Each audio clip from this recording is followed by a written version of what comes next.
Sorry, we're recording. Wasn't sure the button was still on there. Alright, so I've got a hot sauce review today here. This is Kentucky Straight Bourbon Reaper Hot Sauce.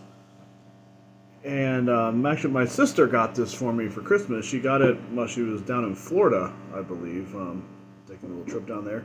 And I thought it was funny because not that long ago, I believe it was Aaron at Monster Heat made a short video about buying cheap hot sauces for your loved ones, and I don't think this is a cheap hot sauce. I hope I am a loved one, but yeah.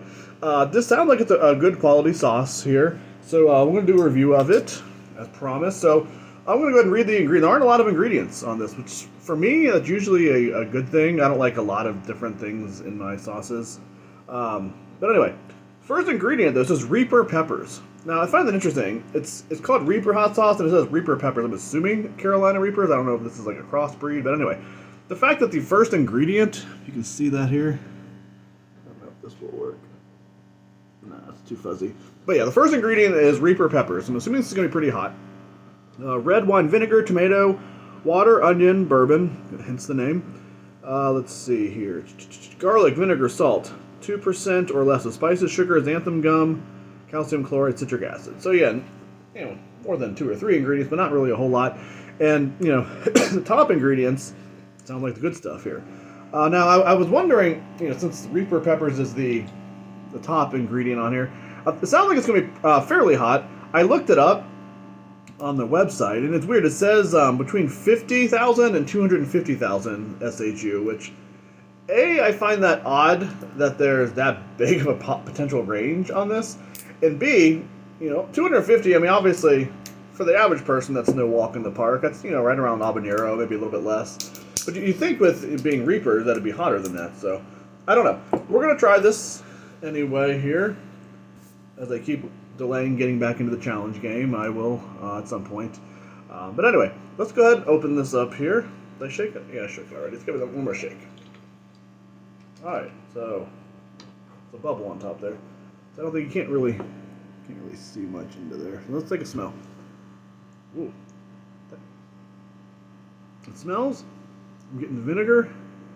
I'm getting tomato. I'm getting not quite Reaper. I don't know. Because Reapers always have that kind of a sweet smell to them. But you know what? This kind of it does have a hint of Reaper. It reminds me of that what's that called?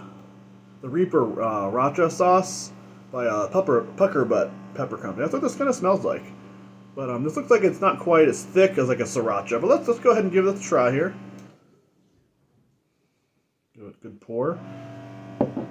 So again, it's not as thick as the Racha, but it still looks like a pretty thick sauce. I'll spill it on the table here. There's some black flecks in there if you can see. You probably can't see from this angle. Yeah, there looks like, there's some seeds in there. It looks like pureed pepper, which is usually a good sign. That's what I like. So let's give it a taste here, and I'll give you my review.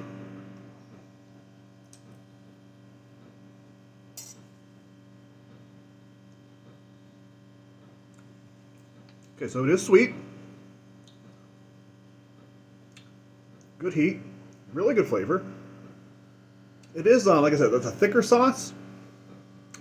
Not like a Tabasco or a Frank's. And this is good. You can tell that there are actual pieces of pepper. Yeah, you can actually see some seeds and some flecks in there. I don't know if you can see it very well here.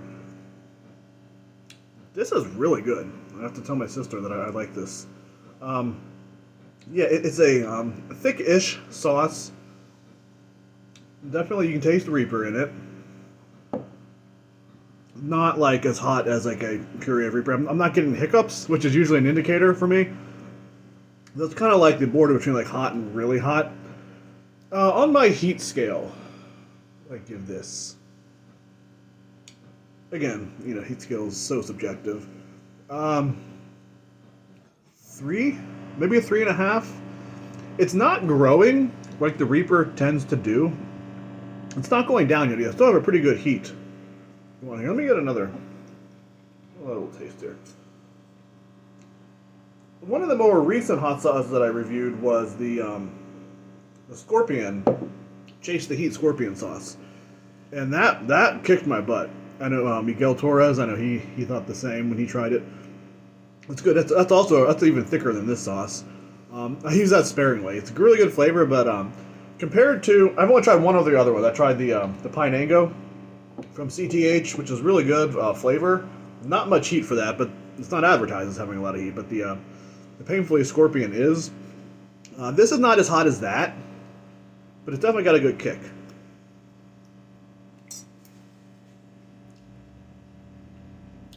I'm trying to think. I'm not a huge bourbon drinker. I mean, I'll have some whiskey, which is similar to bourbon. What is it? Bourbon is Kentucky and whiskey Tennessee, I believe, like one of the most well known. But yeah, this. What would this be good on? Because it's really good. Just just on the spoon. Usually pizza is a good go-to for me. Mix it with some chili. I don't know. I can't wait to find some uses for this. This is a really good sauce. It's hot, but it's not like you're going to be sweating the whole time you're eating it. Like some hotter sauces I've had, but it's definitely more than just like your run-of-the-mill hot sauce. This is not a cheap hot sauce. Monster Heat. This is a good one. Yeah, Kentucky Straight Bourbon. It's kind of sweet, kind of full flavor, and yeah. Oh, I didn't rank the. Okay, so I said about 3.5 for the heat. The taste, I would say 8.5. This is really good. So I'll put the link for this in the description. She actually picked it up at a store, but yeah, I'll put the link there. Give it a shot. Whether you like or bourbon or don't like bourbon, I mean, I think you would like this if you were a fan of hot sauces. So, all right. Hope your 2023 is off to a good start. This is Heisenberg. Peace out.